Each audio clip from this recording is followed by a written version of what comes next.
Assalamualaikum warahmatullahi wabarakatuh. Bismillah, alhamdulillah, wassalatu wassalamu ala rasulillah wa ba'du. Bapak Ibu, kakak sahabat, pelajar SMP, SMA, Sanawiyah Aliyah, SMK mahasiswa, kita sampai episode yang ke-16, BQ Bina Al-Quran, BPI Bina Pribadi Islam, Bina Pribadi Islami, Surah Al-Adiyat.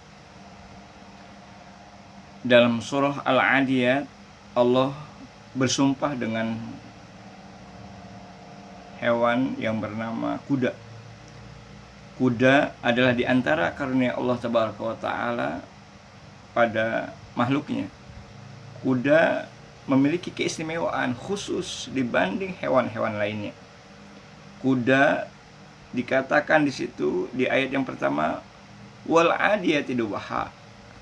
Kuda itu berlari kencang dengan terengah-engah, dengan tergopoh-gopoh. Kemudian di ayat yang keduanya, kuda tersebut falmuriyati qadha. Kuda tersebut memercikkan api karena sentakan kakinya yang mengenai batu saat berlari kencang. Dan kuda tersebut di ayat yang ketiganya, falmughirati subha. Kuda tersebut menyerang musuhnya di waktu pagi-pagi, di waktu subuh. Falmughirati subha. Fa'atharna bihi naqa. Kemudian kuda tersebut menerbangkan debu-debu karena larinya yang kencang tadi. Dan kemudian di ayat yang kelimanya, setelah falmughirati subha, fa'atharna bihi naqa fawasatna bihi jam'a. Kemudian kuda tersebut menyerang musuhnya hingga menembus ke tengah-tengah pasukan musuh. Inilah yang digunakan untuk bersumpah oleh Allah Subhanahu wa Ta'ala dalam awal-awal surah ini, yakni surah Al-Adiyat ayat 1 sampai dengan 5. Apa isi sumpah Allah itu? Yang Allah bersumpah dengan makhluknya yang sangat istimewa tadi, yakni kuda.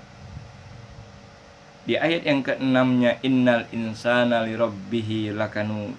Innal insana, sesungguhnya manusia, sesungguhnya bapak, sesungguhnya ibu, kakak, sahabat, sesungguhnya pelajar SMP, SMA, SMK, mahasiswa, kita semuanya sangat ingkar. Kenapa ingkar? Lirabbihi lakanud.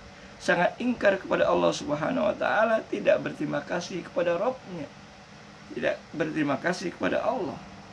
Lakanud, makna al-kanud ada al-kafur, yakni mengingkari nikmat yang diberikan oleh Allah Tabaraka wa Ta'ala. Sehingga Al-Hasan Al-Basri mengatakan, huwallazi ba'dal masaib. Manusia itu terus-menerus menghitung-hitung musibah, menghitung-hitung bencana.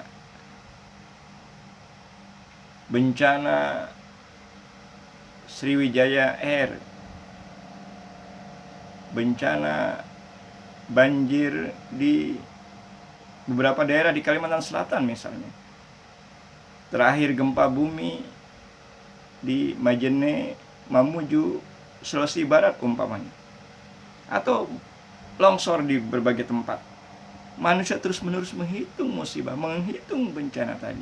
Namun lupa betapa banyak nikmat yang telah Allah Tabaraka Ta'ala berikan kepada mereka. Sehingga di ayat yang ketujuhnya Allah bilang, Allah berfirman, wa innahu ala dzalika lasyahid.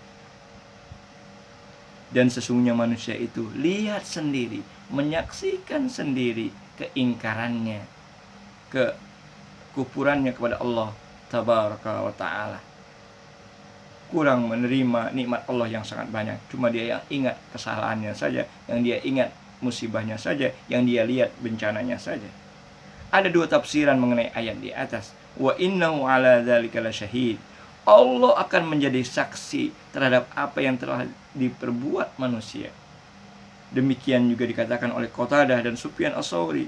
Maksudnya di sini Allah akan membalas kekufuran mereka. Sedangkan tafsiran yang lainnya, manusia akan menjadi saksi atas kekufuran mereka sendiri dengan sebagaimana pendapat Muhammad bin Ka'ab Al-Qurtubi. Kemudian di ayat selanjutnya, ayat yang ke-8, wa innahu lihubbil khairi lasyadid. Dan sesungguhnya dia sangat bakhil. Tapi kemudian manusia itu sangat kikir Kenapa dia kikir dan bakhil? Karena cintanya kepada harta. Wa innahu li hubbil khairi lasyadid. Khair, makna khair, kata kebaikan dalam ayat ini dimaksud adalah harta. Namun ada dua pendapat dalam memaknai makna khair, makna harta itu. Makna yang pertama, tafsir yang pertama adalah manusia sangat cinta pada harta. Yang kedua, manusia sangat bakhil, sangat kikir. Kedua makna di atas adalah makna yang sahih. Itu menurut Ibnu Katsir. Ayat yang selanjutnya, ayat yang ke-9 dan 10. Ayat yang ke-9, afala ya'lamu idza bu'thira ma fil qubur. Maka apakah dia, manusia yang tadi ingkar tadi, tidak tahu apabila dibangkitkan nanti apa yang ada dalam kubur, apa yang ada dalam kobernya, apa yang ada di dalam TPU-nya. Wa hussila ma fis sudur, dan dilahirkan apa yang ada di dalam dadanya. Yang dimaksudkan ayat 9 dan 10 di atas, Bapak Ibu kakak sahabat pelajar SMP, SMA, SMK Sanawiyah, Aliyah, SMK mahasiswa, adalah tidaklah mereka tahu bagaimana keadaan mayit, keadaan zanazah, keadaan orang yang sudah wafat, yang meninggal dunia, kemudian dibangkitkan dari alam kubur. Lalu disebutkan selanjutnya, tidaklah mereka tahu apa yang dikeluarkan dari dalam dada mereka. Maknanya, maksudnya adalah Bapak Ibu kakak sahabat pelajar SMP, SMA Sanawiyah Aliyah, maksudnya adalah sesuatu yang nanti akan ditampakkan, akan diperlihatkan dari dalam hatinya. Artinya segala rahasia dan apa yang tersembunyi dalam hati akan ditampakkan kelak oleh Allah Tabaraka Ta'ala. Di penghujung ayat 11, inna rabbahum bihim yawma idzil lakhabir. Sesungguhnya Rabb mereka, Allah Tabaraka Ta'ala, maha tahu, maha mengetahui keadaan mereka, maha mengetahui situasi dan kondisi mereka. Kata Ibnu Katsir, maksudnya adalah Allah maha mengetahui segala yang mereka perbuat, dan Allah akan membalasnya. Juga sama sekali Allah tidak berbuat zalim sedikit pun kepada manusia. Syekh Asy-Sya'di rahimahullah berkata, Allah tahu perbuatan hamba yang lahir dan batin, yang nampak maupun yang tersembunyi. Allah pun akan membalas perbuatan tersebut. Pengetahuan Allah di sini dimaksudkan dalam keadaan pada hari kiamat. Padahal Allah memiliki sifat mengetahui setiap saat. Karena yang dimaksud pengetahuan Allah di sini adalah balasan Allah terhadap amalan hamba-hambanya. Balasan itu karena Allah maha mengetahui apa yang manusia perbuat. Wallahu a'lam. Wallahul muwaffiq ila aqwamit thoriq. Assalamualaikum warahmatullahi wabarakatuh.